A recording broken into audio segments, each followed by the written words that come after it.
Hey everyone! If you're enjoying the coverage of the Pro Play Tour online series, just remember, you can play in one yourself. Every Thursday you can enter our free weekly 64-player tournament with invites to the entire Top Cut.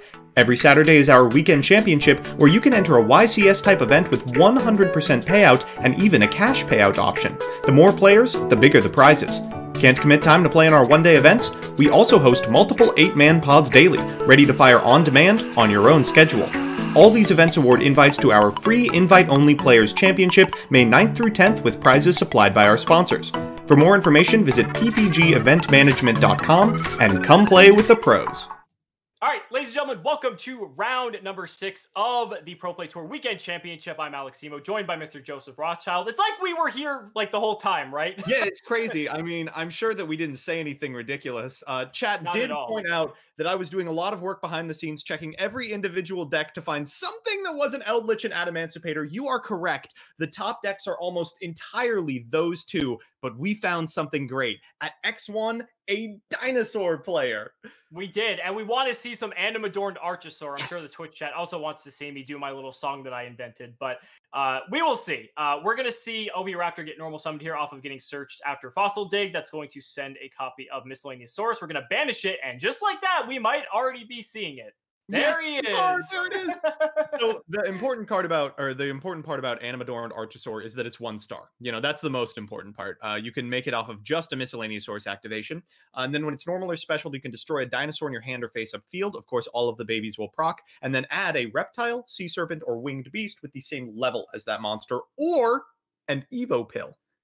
Yes, which in most instances will be double evolution pill. Interesting that a lot of dinosaur decks were actually cutting double evolution pill and now are re-including it just solely because animated Archosaur is so powerful. But I love that the trajectory of dinosaur was like, yeah, actually UTC is a brick. Yeah, actually you have to play UTC. Yeah, it's a brick. Yeah, now that you can search it, it's great again.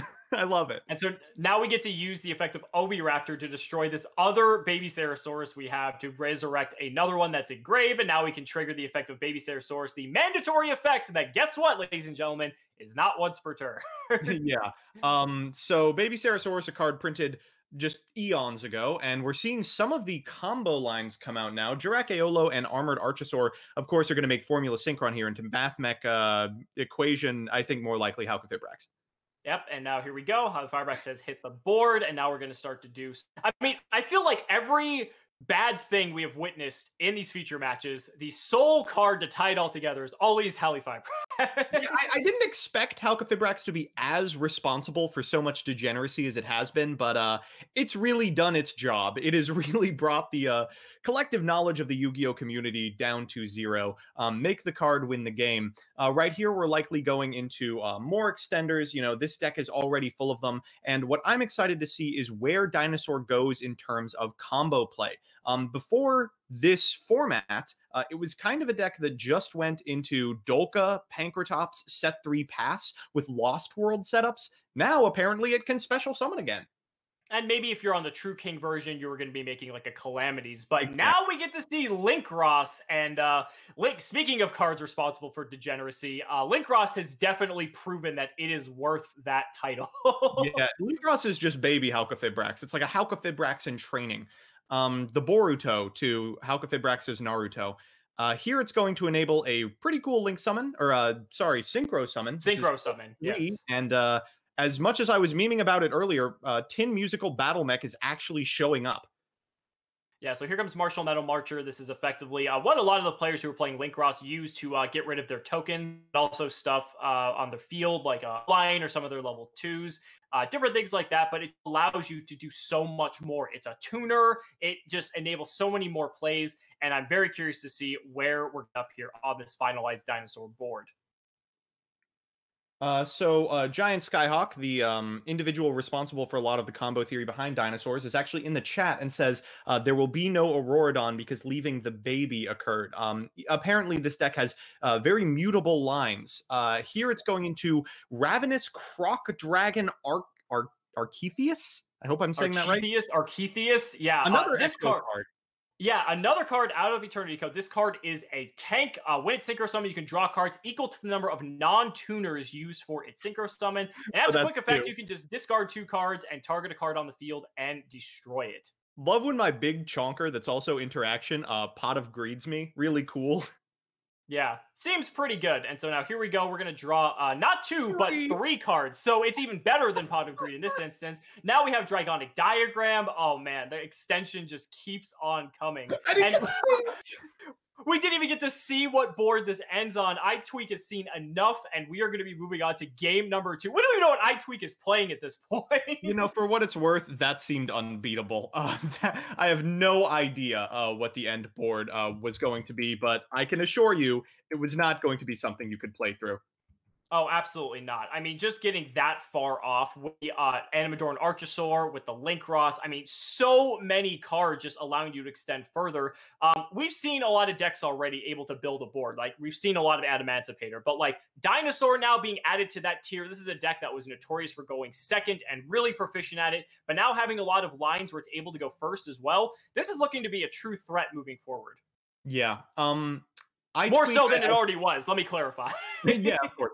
Now that they're done citing, I'll freely release it. iTweak is actually on Adamancipator, and I'm shocked to see the concession because they're on 3 Dark Ruler No More main deck. So drawing it as the 6th card could have outed pretty much anything, but instead electing to hide that information and go for a turn 1 setup where their opponent doesn't know if they're on the powerful combo deck in the format or the powerful control deck in the format.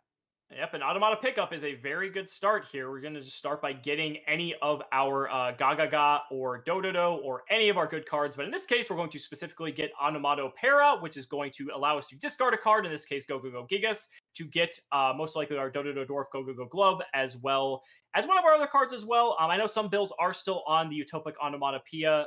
There's some other cards that they do play in this deck as well that we've seen. So I want to see what he goes for to see if he might be on some of the new spice here. So there's the Dwarf Glove. And there we go, the Zubababa Bancho. Oh. I let you pronounce this because I was never going to get it right. It's kind of Utopic Onomat. I mean, it's the same idea.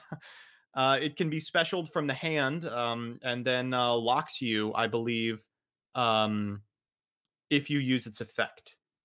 Correct. So you can't special summon monsters from the extra deck for the rest of this term, except Xyz monsters. And this is if you use the second effect to Reborn from Graveyard. Correct. Yes. So if you use the resurrection effect, so the effect you special summon it is perfectly fine, but the resurrection effect locks these. So going into Gallic Granite, going to set up a majority of our plays, and Granite is going to, well, depends what iTweak has in his hand. He could already have Block Dragon, but typically a lot of the time they get Block Dragon. As they might get Study Searcher, Seeker. The whole deck is rocks, so you can search whatever you want. Gallic Granite is an incredible card for that reason.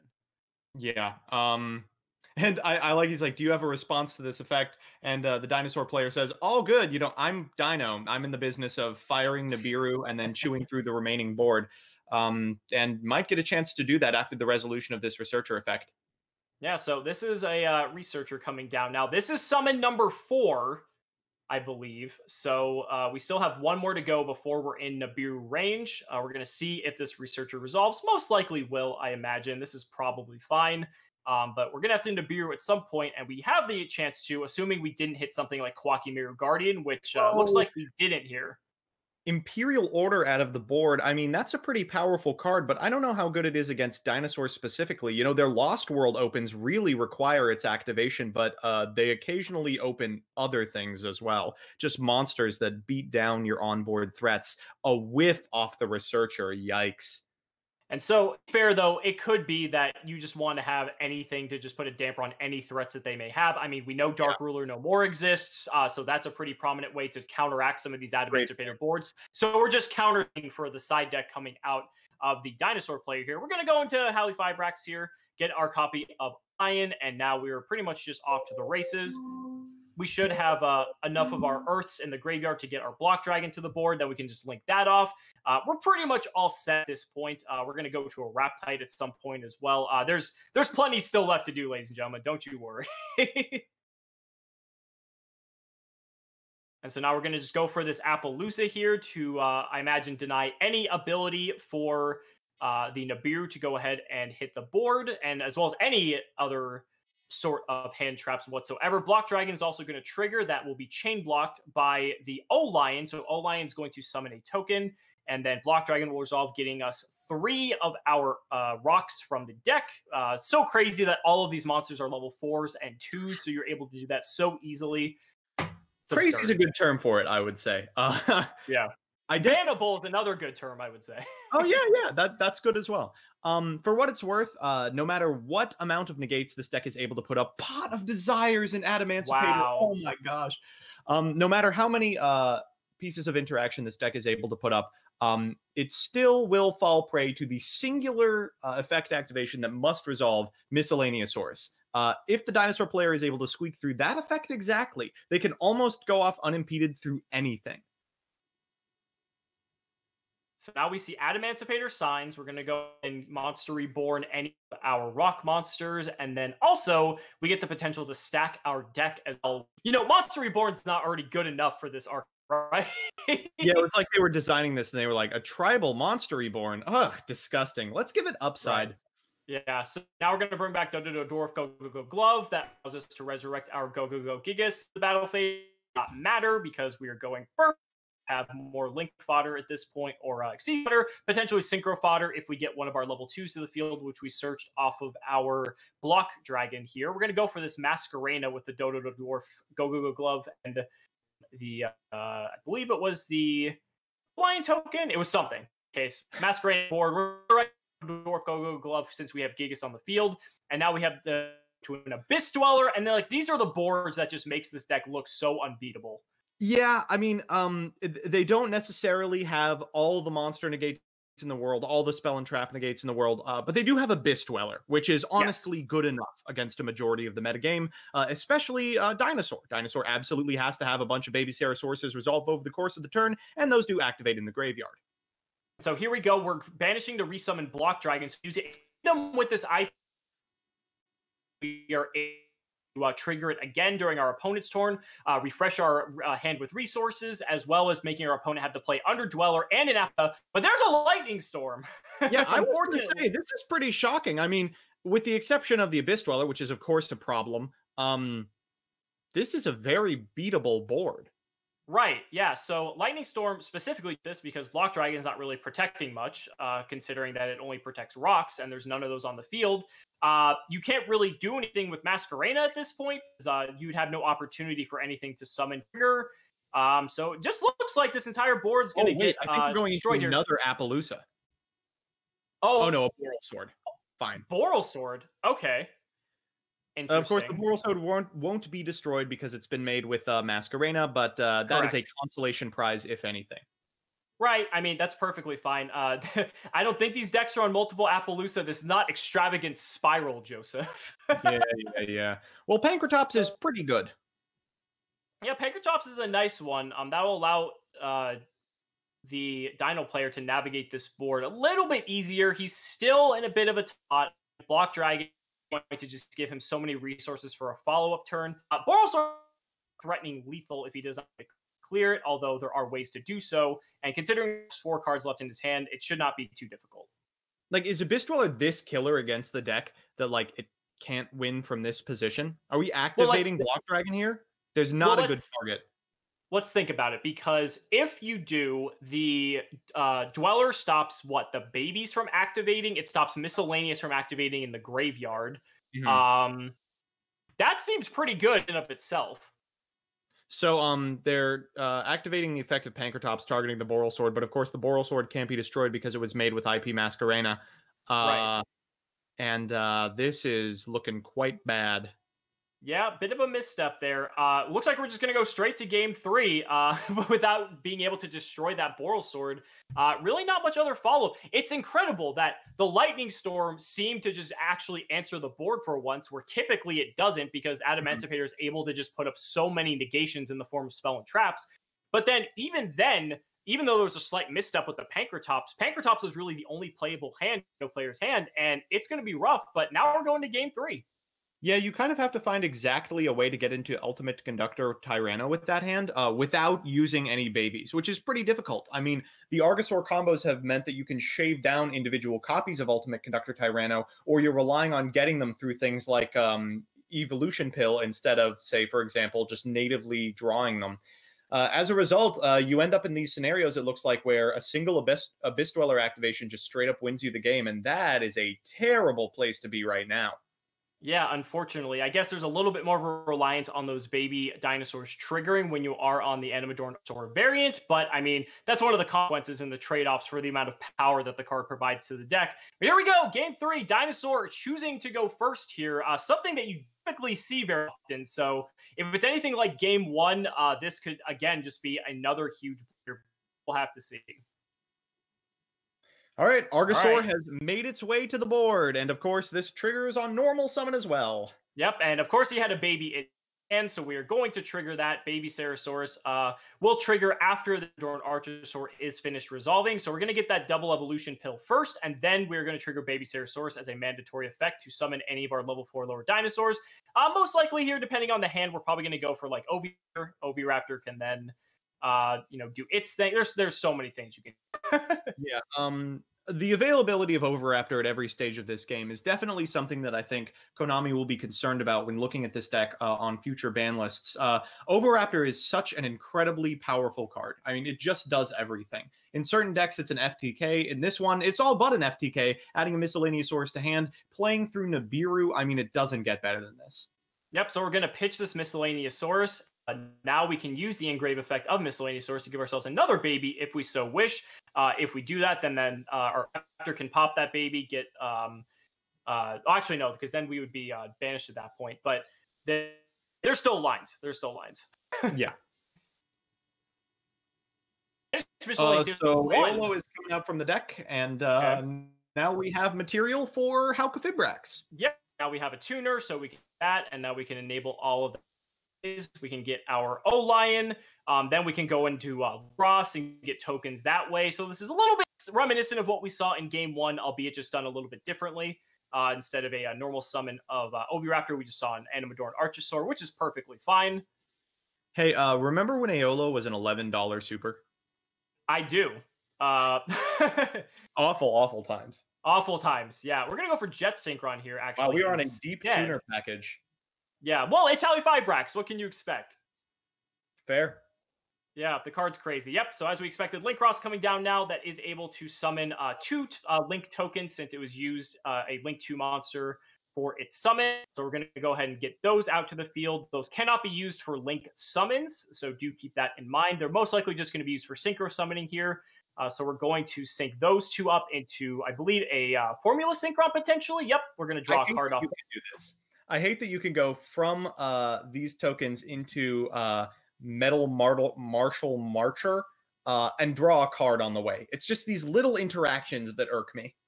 You're just able to effectively like convert those tokens into card advantage, which is what is so absurd about the card. But the card would Marching Metal March, you couldn't Formula on the way, but you can.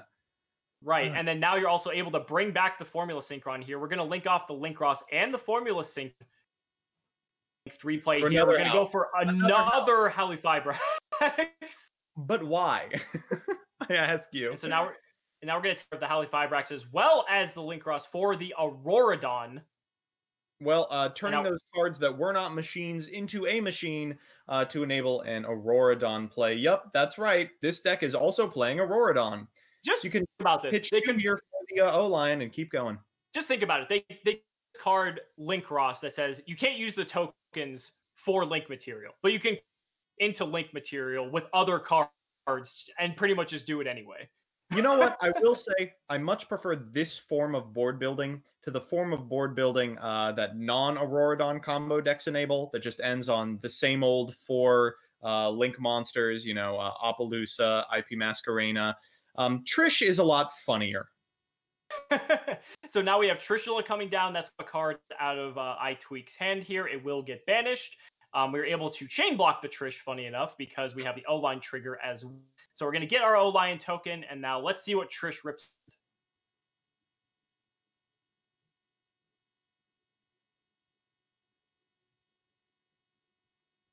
Apparently, it's not letting him choose, so I have to manually say which card they want to.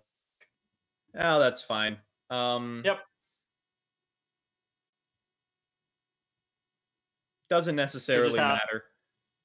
Yeah, they're just having a discussion in the chat of which card specifically the Dino player wants to banish with Triz. He's not able to select the card for whatever reason. Dueling Book's not letting him. They're going to place a token in the spell and trap zone to denote which card is going to be banished. Yeah, so he wants that card to go. That's an Adamancipator Signs. It's an extender. One. Yeah, that's fine. Definitely means the deck will have less recovery. May not matter if we're able to go into something like True King of All Calamities anyway.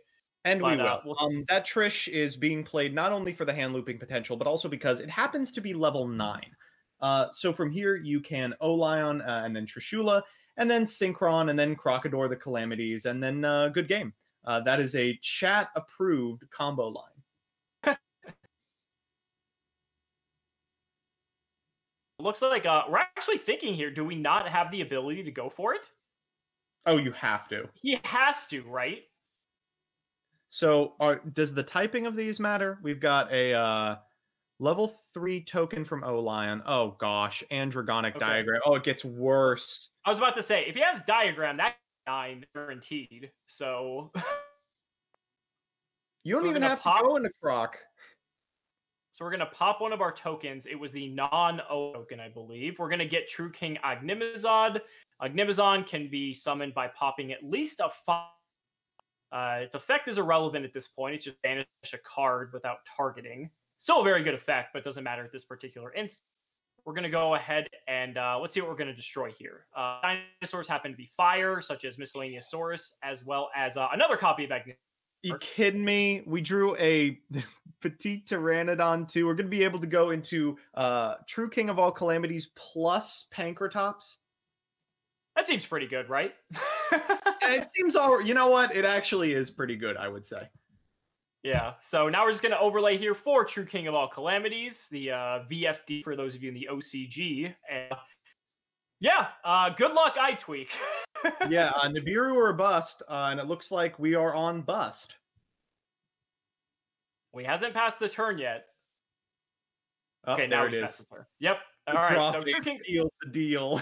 True King of All Calamities is the reason anyone plays level 9s in general, because card is just a house. Well, I mean, what do you do if you're in the Adamancipator player's seat? You probably boarded into infinite impermanences expecting something like this, but yikes, it's still very powerful. Yep, we're going to see if he can play through it. So here comes Onomatopoeia. We're going to pick a copy of Gigas and get a Dodo Dwarf Go Glove, and maybe our Zubababa guy once again, just like we saw in game 2. Oh no, going to go for Go Giant. Interesting. And Utopic Onomatopoeia. Okay, he's still on it. Okay, so Utopic Onomatopoeia is a light card. So you can... No, it doesn't summon from hand. Okay, I'm trying to figure out a way to do this. It's going to be difficult. True King of All Calamities just puts the opponent under so much pressure. Being able to make it so that you cannot act monster effects of the declared attribute. They can't attack either, but it doesn't even matter if they can activate any of the effects regardless. Adamancipator is such a monster effect deck that it's going to be very difficult for Tweak to be able to play through this. Now, notably, True King of All Calamities changes everything on the field to the chosen type. So you can, for example, oh no, attacking, I apologize. You can, for example, normal summon a monster, and even if it's non-typed, it still won't be able to activate its effect. Cards in hand, if they are a different type, are able to activate their effects. For example, you could Ghost Ogre later in this turn. So, unfortunately, here we see summoning a copy of Zubaba Bancho Gagaga Coat. He's attempting to the Lion token, but he is not able to. True King of All Calamities also prevents them from attacking. I did actually wrote that off too quickly. And so I think the chat, they're just explaining now that he can't actually attack with it. Again, I'm not even sure if this matters at this point. It just seems like this is pretty the token on field is critical. Yeah, and it looks like Tweak's just going to pass the turn. There's really not much you can do under this. Now the dinosaur player is just free to go off. He's got Diagram up as well, so he's able to just pop even further off. Calamities is already just off at this point to pretty much like seal out the game, but it's just a matter of putting Tweak's life points to 0, I imagine.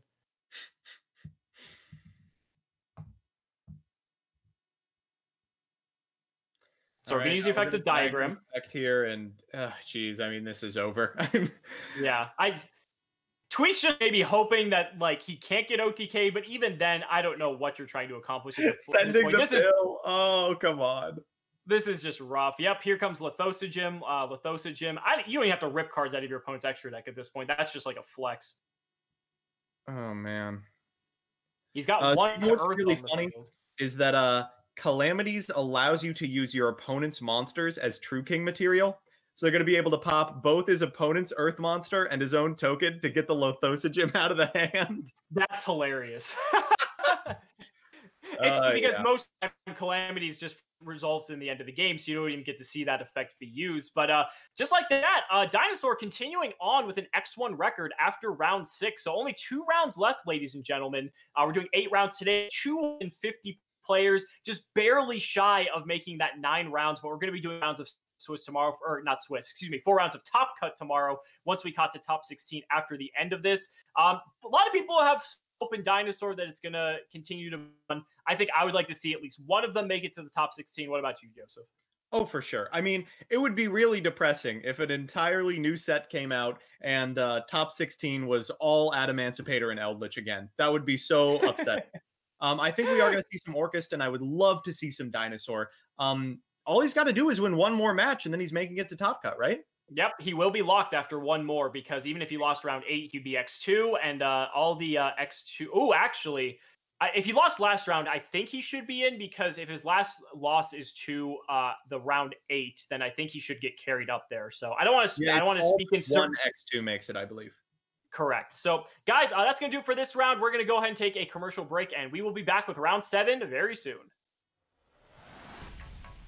Hey everyone. Still looking to earn your invite for the free Players Championship on May 9th and 10th? Visit ppgeventmanagement.com to learn about the different qualifiers available. From one-day events to play-on-your-own schedule events, all events offer a buyback or cash option along with a 100% credit option redeemable towards any future pre-order at competitive prices. Grinding and getting paid to play Yu-Gi-Oh! Has never been easier. Play with the most professional worldwide tournament series today and join the online community. Come join us on Discord for assistance, info, and even discussions about future events.